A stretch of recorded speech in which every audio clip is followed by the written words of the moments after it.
ক্যালিফোর্নিয়াতে আজ বেজায় ঠান্ডা পড়েছে। প্রশান্ত মহাসাগরীয় কনকনে ঠান্ডা হাওয়া এসে একেবারে নাক মুখ খিচে ভিতরে প্রবেশ করছে।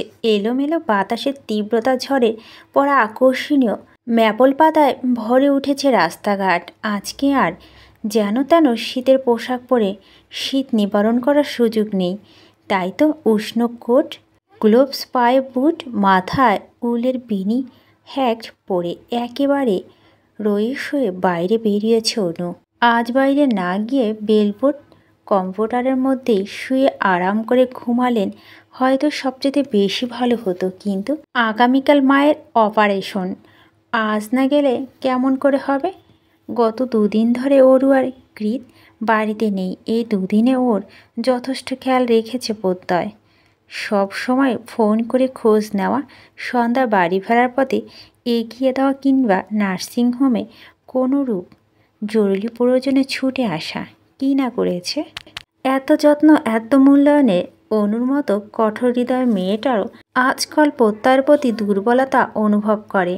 ইচ্ছে তো করে হৃদয়টা বের করে হাতে তুলে দিয়ে প্রত্যয়কে উপহার দিতে। After all he deserve it. প্রত্যয়কে নিয়ে অসংখ্য দানা বাঁধা স্বপ্ন আর ভাবনারা মাথায় কিলবিল করছে অনুর। মাঝে মাঝে অযাচিত মনে একাই ফিক করে হেসে উঠছে ঠোঁট জোড়া। এক মনে প্রত্যয়কে নিয়ে ভাবতে ভাবতে কখন যে বাস স্টপেজে কাছে চলে এসেছে তার টেরও পায়নি অনু। যখন টের পেল তখন দেখল বাস এখনও আসেনি, অপেক্ষা করতে হবে কিছুক্ষণ। তাই এগিয়ে গিয়ে একটা শিশিরে ভেজা বেঞ্চি হাত দিয়ে সামান্য পরিষ্কার করে সেখানটায় বসে পড়ল ও। বেঞ্চিতে বসার সঙ্গে সঙ্গে পুনরায় চোখের সামনে দৃশ্যমান হলো পূর্বের ন্যায় একই ঘটনা। এই নিয়ে পরপর 3 দিন ওই মেয়েটাকে প্রত্যয়ের সঙ্গে দেখেছে অনু। রাস্তার ওপাশে ক্যাফেটেরিয়াতে দাঁড়িয়ে আছে ওরা দুজন। প্রত্যয় কয়েক সেকেন্ড দাঁড়িয়ে মেয়েটাকে কিছু একটা বলে গাড়ি নিয়ে চলে যায়। প্রত্যয় চলে যেতেই একদম হুট করেই অজ্ঞাত মেয়েটার চোখে চোখ পড়ল অনুর। এভাবে চোখাচোখি হয় ভিতরটা কেমন আটকে উঠল ওর। তৎক্ষণাৎ তড়িৎ গতিতে চোখ নামিয়ে নিল অনু। জিভ দিয়ে অধর ভিজিয়ে বিড়বিড় করে বলো, কে মেয়ে? সবসময় প্রত্যয় সাহেবের সাথে কেন দেখা যায় তাকে? ওনার বোন? কই, চেহারা তো কোনো মিল নেই। এই যে অনু অস্পষ্ট বিড়বিড়ানি মাঝে স্পষ্ট বাংলা ওকে ডেকে উঠল কেউ। অনেক দিন পর অচেনা মুখে বাংলার আওয়াজ শুনে চট করে মাথা তুলে চাইল অনু। তবে সেই মানুষটিকে দেখে খুশি হওয়ার বদলে উল্টো ভুরু কুঞ্চিত হয়ে গেল ওর। এ তো একটু আগে প্রত্যয়ের সাথে দাঁড়িয়ে থাকা সেই বাঙালি মেয়েটা। এখানে কি করছে সে? অনু চুপচাপ তাকিয়ে আছে দেখে মেয়েটা পুনরায় বলল, কানে শুনতে পাও না নাকি? মেয়েটার কথায় চরম ক্রোধে বহিঃপ্রকাশ ঘটল। কওয়া নেই বলা নেই হুট করে সেভাবে খিটখিটে আওয়াজে কথা বলাটা মোটেও পছন্দ হলো না অনুর। মেয়েটার আচরণ সুন্দর, মেজাজটা হঠাৎ করে কেমন বিগড়ে গেল। তবু যতটুকু সম্ভব নিজেকে সংবরণ করে কাট কাট আওয়াজে অনু বলল, কি চাই? অনু থেকে বোধ হয় এতটা কাঠিন্য আশা করেনি মেয়েটা। তাই ওকে চোখ পাকিয়ে গলার স্বর কঠিন করে সে বলল, এই মেয়ে, কাকে কি বলছো তুমি? অনু এবার বসা থেকে দাঁড়িয়ে গেল। দুহাত বুকের উপর ভাঁজ করে রেখে ভুরু উঁচিয়ে স্বাভাবিক ভঙ্গিতে বলে, আপনাকে বলছি, কি চাই? মেয়েটা এবার তাচ্ছিল্য করে হেসে বলল, প্রত্যয়ের সাথে যে এত ডলাডলি করছো, আমি কে সেটা নিশ্চয় বলেছে? না বলেনি, হয়তো সেরকম ইম্পর্টেন্ট কেউ না, তাই বলার প্রয়োজন বোধ করেনি। আপনার খুব বেশি বলার ইচ্ছে থাকলে আপনি বরং বলুন, আমি শুনছি। আর হ্যাঁ, একটু জলদি বলবেন প্লিজ, আমার তাড়া আছে। মেয়েটা খিটখিট করে বলে উঠল, বেশি স্মার্ট সাজার চেষ্টা করো না, তাহলে পস্তাবে। He was just using you to forget someone and that was me. আমি ওর বিগত 7 বছরের ভালোবাসা। মেয়েটার কথায় অনু শুষ্ক ঢোক গেল। মনের ভিতর বিশ্বাস হারানোর ভয়টা কুণ্ডলি পাকিয়ে মাথা চারা দিয়ে উঠছে, তবুও ভিতরের শঙ্কাটাকে নিঃশব্দে আড়াল করে বলল, আপনাদের ভালোবাসা যদি এতই পিওর হয়, এতই ধীর হয়, তাহলে আমার কাছে কি চাইতে আসেন? আপনার বয়ফ্রেন্ড ধরে রাখতে পারেন না? অনুর কথা মেয়েটা আত্মবিশ্বাসের ঘাঁটি পড়ল। সে কয়েকবার চোখের পলক ফেলে বলল, আমি ওকে চিট করছি, বাট আই স্টিল লাভ হিম। আর আমি জানি ও আমার কাছে ব্যাক করবে, কারণ 7 দিনের ভালোবাসা 7 বছরের ভালোবাসার কাছে কিচ্ছুই না। অনু ঠোঁট বাঁকিয়ে হেসে বলল, স্টুপিড। অনু শব্দটা উচ্চারণ করার সাথে সাথে ওর চুল খামছে ধরল মেয়েটা। তারপর প্রচণ্ড ক্রোধে কাঁপতে কাঁপতে মেয়েটা বলল, তুই আমার প্রত্যয়ের ধারের কাছে আসবি না, নয়তো আমার সুগার ড্যাডিকে দিয়ে তোর খবর কুড়িয়ে ছাড়বো। আমার হাত যে কতটা লম্বা সেটা তোর ধারণার বাইরে। অনু বিপরীতে কিছু বলবে তার আগে কোথা থেকে যেন ছুটে এসে এক ঝটকায় ধাক্কা মেরে মেয়েটার হাত সরিয়ে দেয় প্রত্যয়। অন্য হাতে অনুকে আলগে ধরে চিৎকার করে বলে উঠল, আর ইউ ক্রেজি? রাস্তার মধ্যে কি করছো এসব? নেক্সট টাইম এভাবে পিছনে পড়ে থাকলে আমি তোমার নামে পুলিশে কমপ্লেন করতে বাধ্য হব। তিন্নি।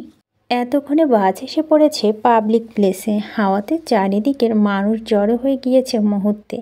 সবার দৃষ্টি এখন ওদের 3 জনের দিকে। কেউ কেউ তো সুযোগ পেয়ে ভিডিও করা আরম্ভ করে দিয়েছে। অনু এতক্ষণে যাবৎ চুপ করেই ছিল, কিন্তু এই মুহূর্তে প্রত্যয় এসব আলগা দরদ ওর মোটেও ভালো লাগছেন। গা ঘিন ঘিন করছে, ইচ্ছে তো করছে প্রত্যয়কে সপাটে একটা চর মেরে দিতে, কিন্তু পাবলিক প্লেসে নাটক করে কারো হাসি পাত্র হতে চায় না অনু। তাই যথাসম্ভব দ্রুত গতিতে প্রত্যয়ের বাহু থেকে নিজেকে এক ঝটকায় ছড়িয়ে হাঁটা ধরল রাস্তার উল্টো পথে।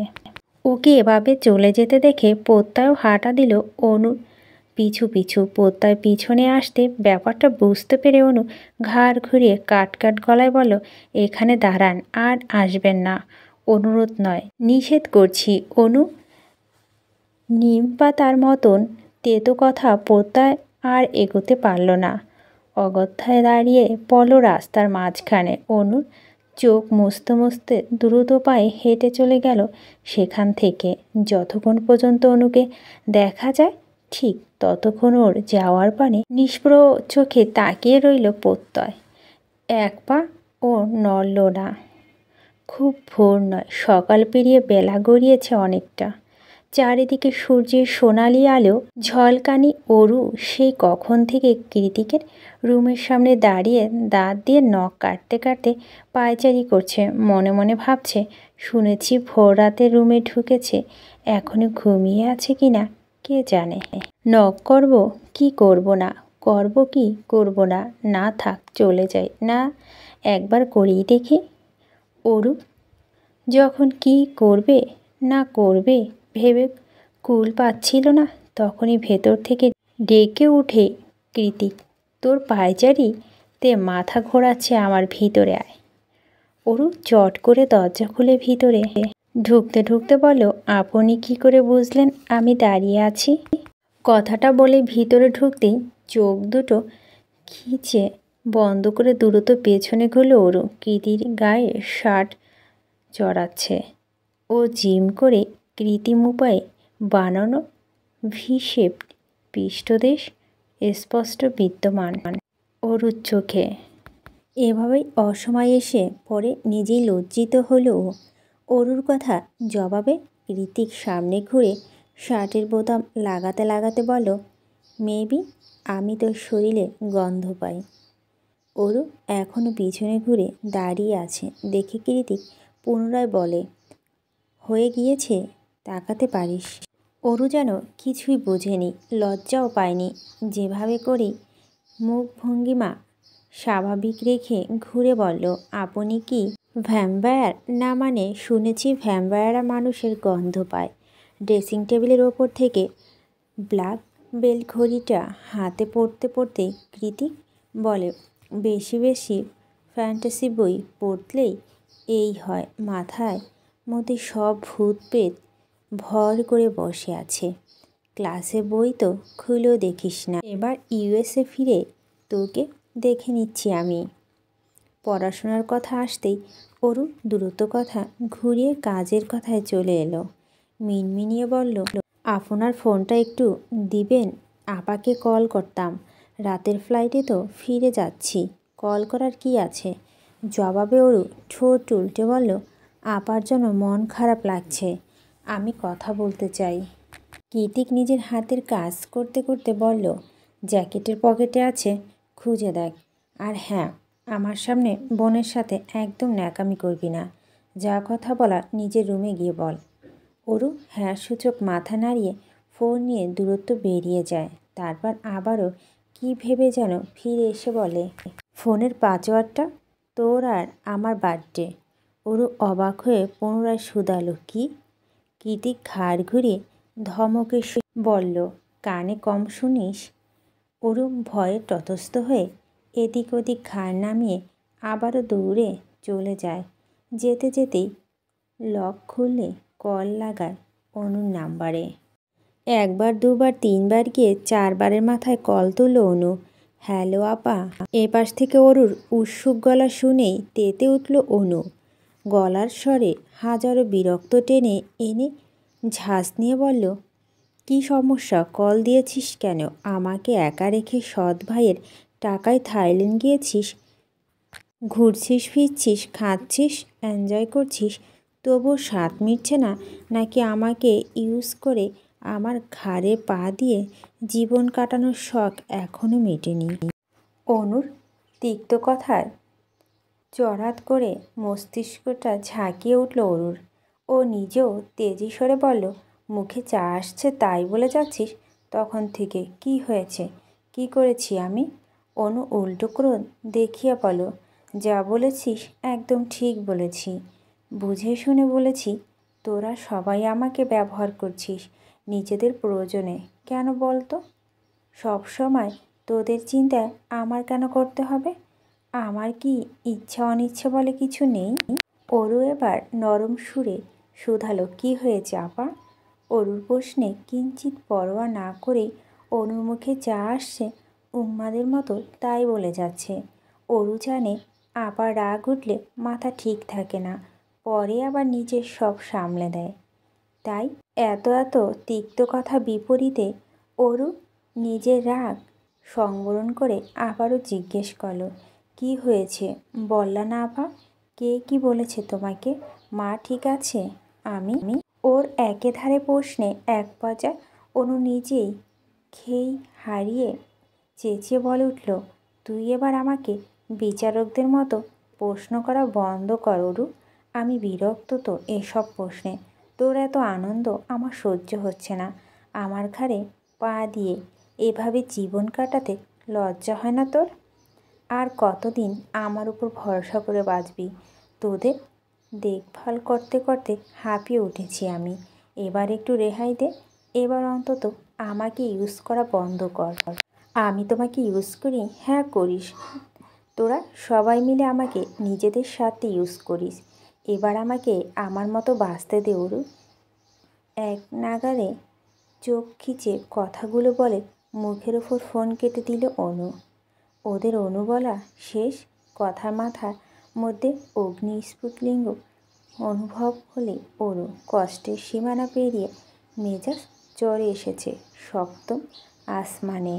ইচ্ছে করছে আশেপাশে সব কিছু ভেঙে গুঁড়িয়ে ফেলতে। নিজের অজান্তেই থপ করে মেঝেতে বসে পড়ে, দুহাতে নিজের চুলগুলো মুঠিবদ্ধ করে নীরবে চোখের জল ফেলতে ফেলতে অস্পষ্ট সুরে অরু বলল, তার মানে মায়ের অবর্তমানে আপা আমাকে করুণা করে এসেছে, কোনো ভালোবাসেনি। সবটাই করুণা, সবাই করুণা করে আমাকে। এলিসার বাবাকে থাই পুলিশ অ্যারেস্ট করেছে। এবার আর প্রমাণ ছাড়া নয়, সুস্পষ্ট প্রমাণ সমেত তাকে পুলিশের হাতে তুলে দেওয়া হয়েছে। যেহেতু ওর বাবা জেলে, সেহেতু এলিসাকে ব্ল্যাকমেল করার মতো আপাতত কেউ নেই। বলতে গেলে এলিসা এখন পুরোপুরি নিরাপদ। শাওরের কথায় অর্ণব আর কৃত হ্যাঁ সূচক মাথা নাড়ালো। অর্ণবের হ্যাঁ সূচক সম্মতি শুনে শাওর এবার উচ্ছ্বাসিত সুরে বলল, তাহলে তো আমাদের মিশন কমপ্লিট। আজ রাতে পার্টি করলে কেমন হয়? এবার অর্ণবের বিরূপ প্রতিক্রিয়া জানিয়ে বলো, তুই কি পাগল? এলিসার মন ভালো নেই আর তুই আসছিস তোর পার্টি নিয়ে? কৃতিক কিছু একটা ভেবে পায়ের ওপর পা তুলে বলল, আমার হাতে সময় নেই, ভার্সিটিতে এক্সামে ফিরতে হবে। শাওর হতাশ হয়ে বলল, তোরা না থাকলে আমি কি জিন ভূতের সাথে পার্টি করব নাকি? চল রাতে ফিরে যাই তাহলে। কথাটা শেষ করে শাওর কেবল বসা থেকে উঠে দাঁড়িয়েছে। ওর সামনেই ডিভানটাতে এখনও কৃতিকের পায়ের ওপর পা তুলে বসা। তখনই কোথা থেকে যেন অরু এসে এক প্রকার হামলে পড়েন শাওরের ওপর। ওর চেহারা বিভৎস, চুলগুলো এলোমেলো, চোখ দুটো টলছে, সেথা থেকে গড়িয়ে পড়ছে অশ্রুসিক্ত নোনা জল। অরু আশেপাশে কারো দিকে নজর না দিয়েই শায়ের কলার দুটো শক্ত করে চেপে ধরে কান্না মিশ্রিত কণ্ঠে বলল, শায়র ভাইয়া, বিয়ে করবেন আমায়? আপনার তো কোনো গার্লফ্রেন্ড নেই, তাছাড়া আপনার মাথায় সবগুলো তারও ঠিকঠাক আছে। আমার আপনাকে বিয়ে করতে কোনো আপত্তি নেই। আমি কারো বোঝা হয়ে থাকতে চাই না, কারো করুণা পাত্রীও হতে চাই না, আর এই মুহূর্তেও না। বিয়ে করবেন আমায়? হতে পারে আমি আপনার চাইতে বয়সে একটু বেশি ছোট, তাতে কি? আসে যাক, ভালো করে তাকিয়ে দেখুন, আমি সুন্দরী। এদিকে শাওর অরুকে কি দেখবে? অরুর পিছনে দাঁড়িয়ে থাকা কৃতিককে দেখেই ওর গলা শুকিয়ে এসেছে। কৃতিকের জ্বলন্ত আগ্নেয়গিরি দাবানলের মতো চোখ দুটো দেখেই ওর হাত পা কেমন কেঁপে কেঁপে উঠছে। চোখ দিয়ে বারবার কৃতিককে ইশারা করে বোঝাচ্ছে, ভাই আমি কিছু জানি না। তোর জানেমান পরাণের পরাণ অরু আমাকে ইচ্ছে করে ফাঁসাচ্ছে। কৃতিক এক নজর শাওরকে পরখ করে কপালে দু আঙ্গুল ঠেকিয়ে কিছু একটা ভাবল, তারপর হুট করে উঠে দাঁড়িয়ে অরু হাতটা শক্ত করে চেপে ধরে ওকে ইচ্ছে মতো টানতে টানতে বেডরুমে নিয়ে ছুঁড়ে মারল। আকস্মাৎ টাল সামলাতে না পেরে অরু হুমড়ি খেয়ে মেঝেতে পড়ে গিয়ে ডুকরে কেঁদে উঠল।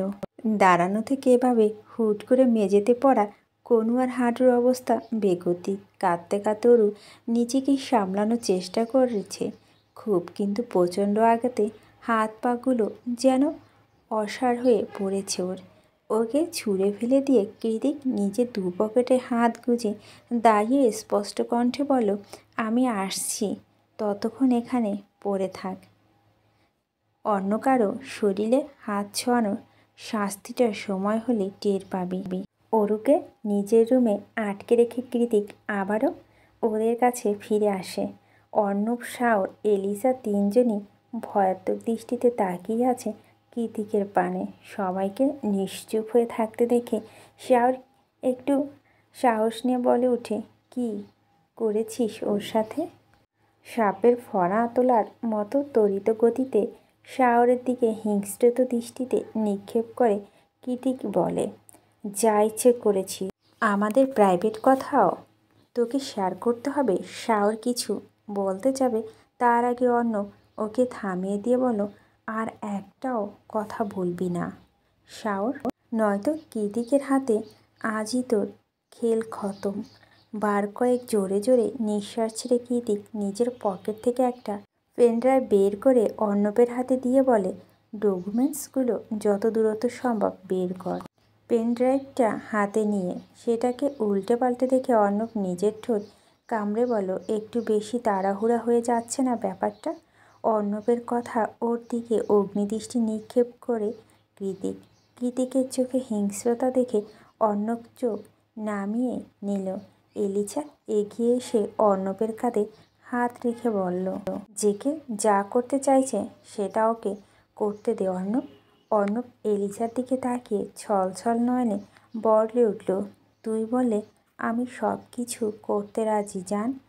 তুই শুধু একবার বল, জেকের সাথে আমারটাও। অর্ণব আর কিছু বলবে তার আগেই নিজের 3 ইঞ্চি হাই হিল নিয়ে অর্ণবের পায়ের ওপর দাঁড়িয়ে বলল এলিসা, এতপর ওর কাঁদো কাঁদো মুখ দেখে তাকে মেকি হেসে এলিসা শুধালো, কি যেন বলছিলি? আবার একটু বল। দুপুর গড়িয়ে বিকাল হয়েছে, সূর্যের আলো পুরো আকাশ থেকে পশ্চিমা দিকে ঠেকেছে। অরু এখনও মেঝেতে বসে বিছানা মাথাটা এলিয়ে দিয়ে ফুঁফিয়ে কাঁদছে। অনেকক্ষণ ধরে একটানা কাঁদার ফলে ক্ষণে ক্ষণে কেঁপে উঠছে ওর ক্রন্দনরত ছোট্ট শরীরটা। তখনই আপার সাথে রাগ করে কি বলেছে, কাকে বলেছে কিছুই মাথায় ঢোকেনি। অথচ এখন সেসবের কথা মনে পড়লে ইচ্ছে করছে নিজের মাথা নিজেই বাড়ি মেরে বেহুল হয়ে যেতে। সবার সামনে কতটা নির্লজ্জ মতো সাহেবকে গিয়ে বিয়ের কথা বলছে। এখন ভাবলো বিরক্ততে শরীরটা চিরবিরিয়ে উঠছে।